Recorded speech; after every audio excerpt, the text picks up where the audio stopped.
લિંબાયત વિસ્તારની ઘટના. યુવકના આપઘાત કેસમાં 2 પરિણીત સામે ગુન્હો. 1 વર્ષની તપાસ બાદ પોલીસે સુસાઇડ નોટને આધારે ગુનો દાખલ કર્યો. એક પરિણીત ઝડપાઈ તો બીજી ગર્ભવતી પોલીસના હાથવેધમાં. સુસાઇડ નોટમાં ઉલ્લેખ, નીલમ અને શીતલ બંનેએ પૈસા પડાવ્યા. લિંબાયત વિસ્તારમાં 1 વર્ષ પહેલા થયેલી આત્મહત્યાના કેસમાં પોલીસ તંત્રએ કાર્યવાહી કરી.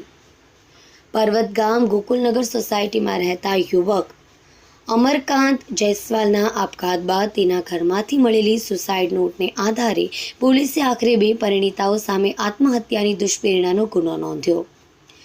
લિંબાયત પોલીસે બંને બહેનો પૈકી નીલમ ઉમેશભાઈ યાદવને ઝડપી પાડી છે. બીજી શીતલ ગુપ્તા હાલ ગર્ભવતી છે અને તે યુપી ભાગી ગઈ હતી, જ્યાં પહોંચેલી પોલીસ ટીમના હાથે ઝડપાઈ.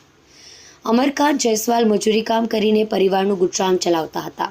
1 વર્ષ પહેલા તેમની જ સોસાયટીમાં રહેતી પરિણીતાઓ નીલમ ઉમેશભાઈ યાદવ અને રામશંકર ગુપ્તાની દીકરી શીતલ ગુપ્તા સાથે તેઓ સંપર્કમાં આવ્યા હતા અને બંને ભેગા મળી અમરકાંત સાથે મિત્રતા કેળવી અને પછી પ્રેમજાળમાં ફસાવ્યો. આગળ જઈ બંને મળીને અમરકાંતને ધાક ધમકી આપી અવારનવાર રૂપિયા પડાવવાનું શરૂ કર્યું હતું. કલ્પેશ રાણા સાથે જોતા રહો ન્યૂઝ 9 ગુજરાતી.